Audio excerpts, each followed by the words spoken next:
বিরতির পর স্বাগত। স্মরণে শান্তনু ভৌমিক, আজ তার অষ্টম মৃত্যুবার্ষিকী। রাজ্যব্যাপী সাংবাদিক মহল থেকে শুরু করে বিভিন্ন রাজনৈতিক নেতৃত্বরা আজ তার মৃত্যুবার্ষিকী পালন করছে।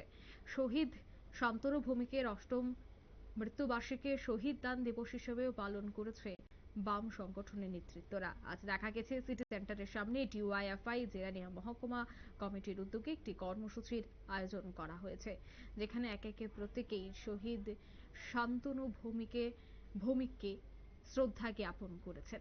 কি বলছেন বাম নেতৃত্ব, মানিক দে, শোনাচ্ছি। শান্তনু ভৌমিক তিনি ছাত্র সংগঠনের মাধ্যমে এসএফআই এর মাধ্যমে বামপন্থী আন্দোলনে বিশ্বাসী হন। পরে যুব আন্দোলনের সঙ্গে যুক্ত হন। তারপরে সে তার পারিবারিক আর্থিক কারণেই পেশা হিসেবে বেছে নেন সাংবাদিকতা। প্রথম একটি চ্যানেলের সঙ্গে যুক্ত হন।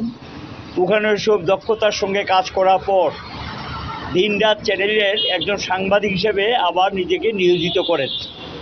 আমরা লক্ষ্য করেছি জাতি উপজাতি সম্প্রীতি বিঘ্নকারী শক্তি বামফ্রন্ট সরকারকে উচ্ছেদ করার লক্ষ্যে এ রাজ্যের গণতন্ত্রের মূল ভিত্তি হল জাতি উপজাতির ঐক্য সংহতি। এটার উপর নির্ভর করে রাজ্যের অগ্রগতি উন্নয়ন।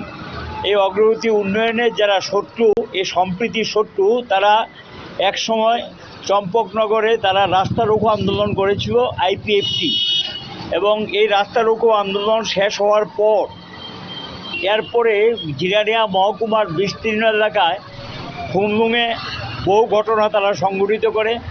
মান্দাইতে পার্টি অফিস দখল নেওয়ার চেষ্টা করে এবং 2018 বিধানসভার ভোটে বামফ্রন্টে ক্ষমতার থেকে কিভাবে হটিয়ে দেওয়া যায় এই লক্ষ্য নিয়ে এই গণতন্ত্রের শত্রুরা তারা চরম আক্রমণ সংঘটিত করে।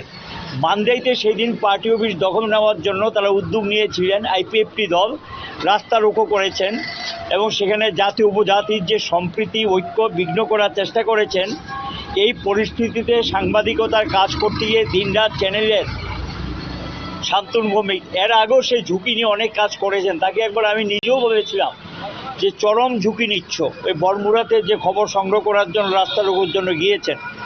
কী করা যাবে, সাংবাদিকতার কাজটা তো জীবনে ঝুঁকি নিয়েই করতে হয়। তাদের কোনো পথ খোলা নেই, মানুষের কাছে খবর তারা পৌঁছে দিতে চায়। এবং এই অবস্থার মধ্যে সেদিন শান্তনু ভৌমিক খুব সাহসিকতার সঙ্গে সংবাদ সংগ্রহ করতে গিয়েছিলেন।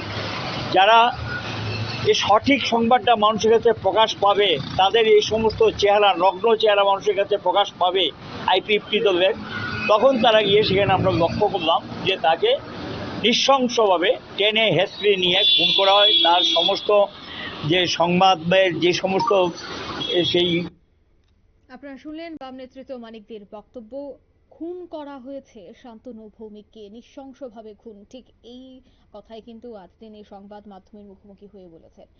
আজ অষ্টমতম মৃত্যুবার্ষিকী শান্তনু ভৌমিকের। আজ তার মৃত্যুবার্ষিকীকে কেন্দ্র করে শহীদ দান দিবস পালন করেছে বাম নেতৃত্বরা। নিয়ে নিচে ছোট্ট একটি বিজ্ঞাপন বিরতি, সঙ্গে থাকুন।